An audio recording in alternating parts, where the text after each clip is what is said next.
Le critique d'art marocain Fouad Zouerik a déclaré, dans un article intitulé Le film marocain Les années sombres, un document visuel qui réfute les allégations du Polisario, que ce nouveau film documentaire marocain aborde la question du Sahara sous un autre angle, car il éclaire l'opinion de la partie adverse, c'est-à-dire l'opinion des éléments du Polisario eux-mêmes, ceux qui ont fui au Maroc après avoir découvert le mensonge et les revendications de ce groupe et l'ont trompé pour établir une prétendue république indépendante, ont fui vers le Maroc après avoir goûté au malheur et à la torture dans les prisons. Voici le texte de l'article. La question du Sahara marocain constitue un défi difficile et un pari stratégique au sein de la cuisine cinématographique marocaine, car il s'agit d'une question sensible qu'il est difficile de pénétrer de manière créative, de manière plus professionnelle et mature, et de l'aborder confortablement et en douceur, comme d'autres problèmes. Cependant, malgré cela, de nombreuses discussions et questions sont soulevées de temps à autre sur la manière de le polariser fortement au sein du champ audiovisuel afin qu'il soit facile de l'introduire à l'intérieur et à l'extérieur du pays.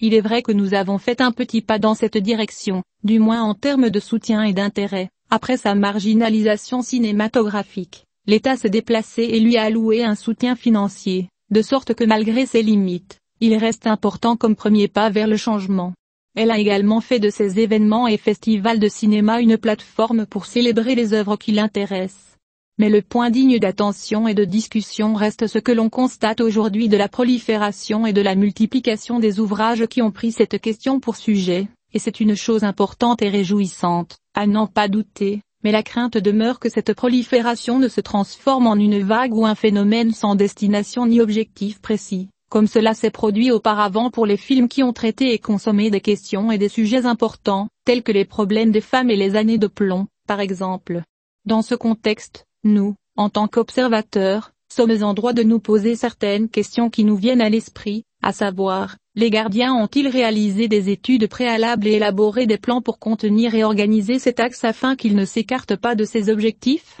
Face à de nombreuses tentations, il peut se transformer, en l'absence de tout le monde, en un terrain d'expérimentation chaotique et aléatoire contrôlé par des relations et des intérêts personnels étroits. Veillerons-nous à la quantité au détriment de la qualité afin d'atteindre la diffusion requise? Quels sont les avantages de ces films? Quel est son impact sur la question à l'échelle internationale? Personnellement, et à travers mon suivi et mon intérêt pour le cinéma dans mon pays, j'ai remarqué que la plupart des œuvres qui portaient sur la question du Sahara surgissaient de nulle part puis disparaissaient sans laisser de traces ni d'ajout, pour de multiples raisons, y compris, se concentrer sur le désert lui-même comme décoration uniquement et le traiter avec une vision orientaliste simple et naïve loin de la profondeur et des détails de la question mère. Et il y a aussi la faiblesse créative et artistique de ces créateurs et leur manque de connaissances scientifiques et des connaissances académiques approfondies avec les impulsions historiques, culturelles et géopolitiques de la question, et l'absence d'ateliers encadrés pour ce type de travail,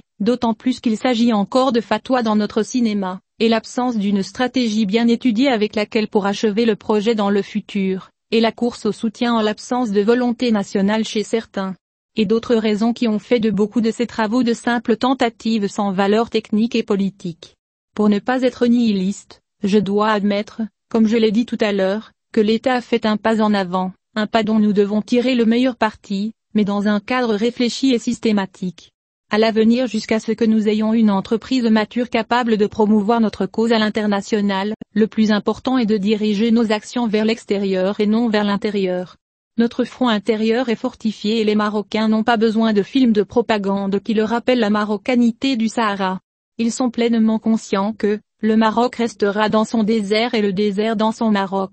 Ce dont nous avons besoin aujourd'hui, c'est d'une propagande intelligente dirigée vers l'étranger afin de changer de nombreux concepts et de les convaincre de la justesse de notre cause. Cela demande beaucoup de travail, d'argent et une intensification des efforts entre les gardiens et les cinéastes. Comme la question du désert, comme Sa Majesté l'a dit dans un discours qu'elle lui a adressé, est une question d'existence, pas une question de frontières. Et puisqu'il en est ainsi, l'État doit mettre toutes ses forces financières, logistiques et médiatiques capacités à servir cette cause. Cinématographiquement, ce qui en fait l'un de ses intérêts essentiels, parce que le cinéma à notre époque, comme je l'écrivais dans un précédent article publié ici sur le site Express, est une arme mortelle entre les mains de son propriétaire. Ce propriétaire n'a pas besoin d'être une institution, un État, ou même une personne ordinaire, Il n'a pas non plus besoin d'être injuste ou opprimé, honnête ou menteur, il lui suffit plutôt de maîtriser les fiches du jeu pour toucher le destinataire, voire le monde entier.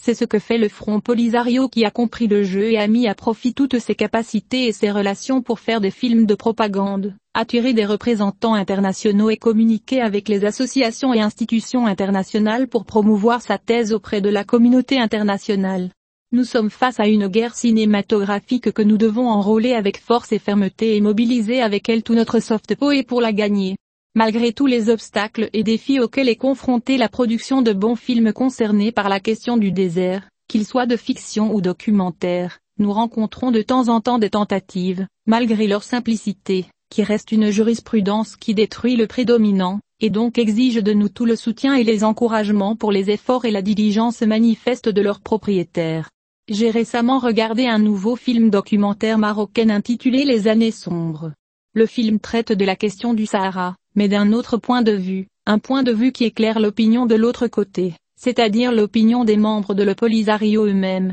ceux qui ont fui au Maroc après avoir découvert les mensonges et les allégations de ce groupe. Elle l'a trompé en établissant une prétendue république indépendante. Ils ont fui au Maroc après avoir goûté au malheur et à la torture dans les prisons. Le film commence par un plan flou et vague d'un groupe de personnes frappant quelque chose avec des bâtons dont on ne sait pas ce que c'est, et se termine par le même plan, mais cette fois avec des repères clairs, car on découvre que l'on est devant un baril de fer planté au fond d'un détenu, et que ces bourreaux battent violemment les flancs du baril sous ces grands cris. Calculé pour les employeurs, et le sens de celui-ci réside à l'opposé du flou, la vision que le public peut ressentir au début, pour qu'elle devienne claire pour lui à la fin, c'est-à-dire après s'être tenu sur tous ces faits et faits qui ont été énumérés, et entre le début et la fin du film. Des scènes et des plans de personnes donnent leurs témoignages et leurs histoires devant la caméra, car il s'avère plus tard qu'il s'agit de personnes qui se sont échappées des camps du Polisario vers le Maroc.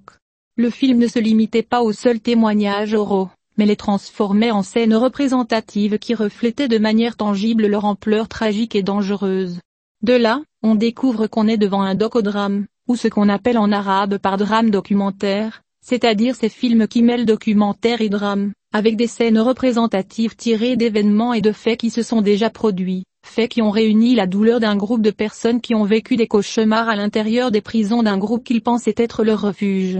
Et c'est l'alternative à leur patrie. Alors ils ont rencontré une réalité tragique et pourrie, pour retourner chez eux, ou plutôt fuir vers leur patrie et raconter l'amertume de leur expérience. Ici, la force du film réside dans les témoignages de ces éléments et les récits qu'ils portent d'oppression et de torture qui réfutent les allégations du Polisario. Ce travail documentaire n'a pas abordé la question du Sahara marocain d'un point de vue politique, ni approfondi les motifs du conflit. Au contraire, nous avons été capturés à l'intérieur d'une prison tragique engloutie dans la douleur, où il a basé sa vision sur une perspective purement humaine en abordant les histoires de torture et de persécution d'un groupe de membres du Front Polisario et de ceux qui les ont rejoints dans les prisons de leur camp. Par conséquent, nous pouvons le considérer comme un document visuel condamnant fermement le front et exposant ses violations et pratiques à l'intérieur des prisons, en violation flagrante et dangereuse de toutes sortes de lois et chartes internationales et de principes des droits de l'homme, comme ses créateurs ont essayé avec leur capacité de délivrer ce message sur la bouche d'anciens détenus sous forme de témoignages vivants mêlés à des scènes représentatives, y compris charger émotionnellement le destinataire en le replaçant dans le contexte des événements. Malheureusement, les scènes de torture ont été exagérément intensifiées, car la plupart d'entre elles se sont installées dans un stéréotype sans vision créative plus éloquente et capable de communiquer le message, ce qui empêche l'apparition d'un mendiant qui implore la sympathie du public dans un style transcendantal classique. De plus, certains clips des bourreaux du Polisario dans les prisons ont été représentés dans un style caricatural qui transcende. Alors qu'est-ce que cela signifie de représenter le bourreau / méchant s'amusant à torturer des prisonniers tout en riant ou en riant avec de faux rires intermittents? De tels clichés ont longtemps été dépassés par le cinéma et sont devenus du passé, et ils n'ont aucune justification dans le long métrage, encore moins dans le documentaire. Charger les émotions du spectateur et influencer ses sentiments ne se fait que de manière créative, innovante et raffinée. D'autant plus que nous sommes devant des faits clairs et des preuves qui n'ont pas besoin de nous pour exagérer et s'appliquer à le banaliser comme une caricature, faute de quoi la réaction du destinataire sera à l'opposé de ce que nous voulions. Par contre, et loin des lacunes que j'évoquais, On trouve que les cinéastes ont beaucoup réussi sur le plan technique, notamment au montage, puisqu'ils ont réussi à couper les plans opposés entre la narration et le jeu, pour se retrouver comme public dans la profondeur de l'excitation scénique et son spectre sémantique basé sur la tragédie des détenus du Polisario. Nous avons donc sacrifié entre le flux et le reflux. Cela joue avec notre imagination, car le film n'a pas laissé à notre imagination l'occasion d'imaginer les événements narrés, comme au milieu de chaque histoire on se retrouve soudain à l'intérieur de l'événement à travers les scènes représentatives. La dramatisation des événements au-dessus de la scène et le diagnostic de chaque témoignage séparément sous les yeux de son propriétaire ont sorti le film de la carapace de l'ennui et lui ont donné un nouvel esprit novateur qui n'est peut-être pas connu de la plupart des spectateurs. Avec les détenteurs de certificats, je peux considérer le film Les Années Sombres, avec ses témoignages et faits douloureux et réalistes, comme une expérience humaine importante qui s'ajoute à une autre expérience qui l'a précédée,